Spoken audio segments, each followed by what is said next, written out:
I'd like to go over the poll questions that I wanted to do for class. I'm ready to answer poll questions. Yes. Blood calcium levels may show a deficiency of dietary calcium. The answer is false. We store 99% of our calcium in the bone and 1% in the blood, but that 1%, the function of that 1% in the blood is so important that your bone will sacrifice its calcium in order to maintain blood calcium levels. So if your blood calcium levels are going down, you already have osteoporosis. This supposed to show your blood calcium levels maintaining the same amount. We have normal calcium levels. On the left, we have an adequate dietary intake of calcium. The blood levels are normal. The bone is dense. On the right, we have an inadequate dietary calcium intake, and yet the blood calcium levels remain normal. That's because the bone is sacrificing its calcium in order to maintain that 1% in the blood and thus increasing risk for osteoporosis. The calcium storage bank is found in the trabecular bone.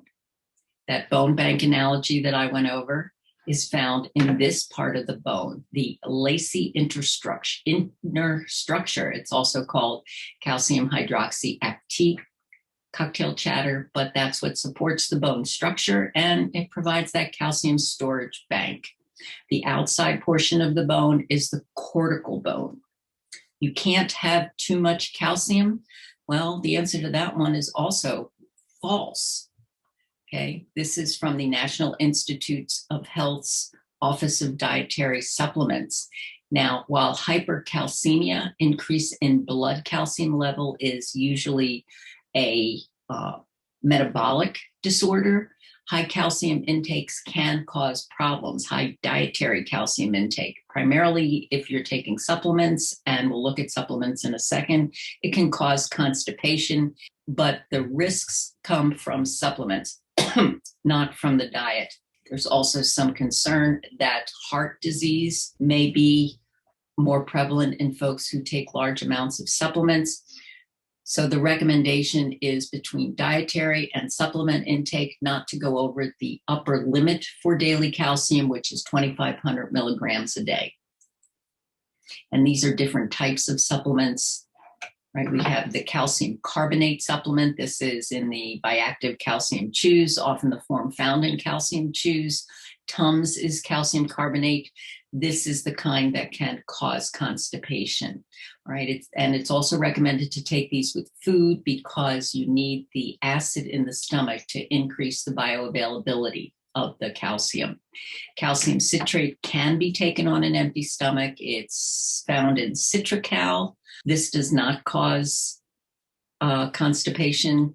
Sometimes it's more expensive. And the kind that you should avoid, the oyster shell, coral, bone meal, those may contain mineral contamination, lead contamination. They may not be the best for calcium absorption, depending on so you should talk to your dietitian or your doctor if he's making or she is making recommendations for calcium supplements. Women begin losing bone mass around 35 years of age. That is true, right? We experience peak, what your textbook refers to as peak bone mass around age 35. So you can build up that bone bank now. And what happens around 35, between 35 and 50, you're sort of at calcium balance. And then after around 50, primarily when women are going through menopause, bone mass begins to decrease. And if you review that calcium bank analogy that I talked about, the line on top is the woman drawing on the interest in her calcium bank. On the bottom, the woman is drawing on her principal, which decreases her bone mass and increases fracture risk. We have different types of cells involved in maintaining and building and reducing bone mass. The osteoblasts are the bone building cells. The osteoclasts are the ones that remove calcium from the bone. Now, you may think of these as the bad guys, but think about it. When you break a bone, you need to remove the broken portions in order to replace it with healthy bone. So we need the osteoclasts during periods of growth. You need to remove the portions of bone that are kind of in the way so that new bone can have a place to grow, and you need the osteoclasts for that. However, after menopause, if osteoclastic activity is greater than osteoblastic activity, that's when the risk of osteoporosis is greatest. So I'm guessing that's why this osteoclast down here on the bottom has that evil face. There are different types of fractures. The wrist fracture is the least severe. It may be, so it also may not, it may be an early warning sign of osteoporosis.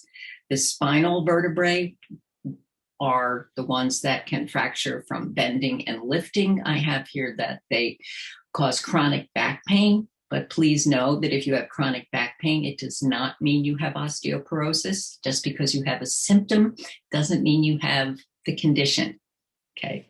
And the hip is the most serious type of fracture. This is occurs usually in older folks, and depending on the healthcare and the support that the person may have, that may signal the need to go into some kind of long-term care if you don't recover well. Iron deficiency anemia results in a decrease of oxygen transport to the cells. There are a lot of different types of anemia. Believe it or not, you have anemias from iron deficiency, the microcytic anemia, the one here on the left, but also vitamin E, B12, folate or folic acid, and others can cause anemias. But the one that we talk about for this section is iron deficiency anemia. It's called microcytic because the cells are smaller. Micro means smaller. CYTE is cell. They're also lighter in color because in the absence of oxygen, well, when iron picks up oxygen, it gives it its brighter color. And in the absence of adequate iron, the cell doesn't pick up as much oxygen, or you don't get as much oxygen being transported in the blood, and the red blood cells are lighter in color. Here are the signs and symptoms. Again, you can be tired, you can be apathetic. It doesn't mean that you have an anemia, but if it's a prolonged situation, yes, of course, you want to get it checked out. A hematocrit is the one test that can be used to measure iron levels.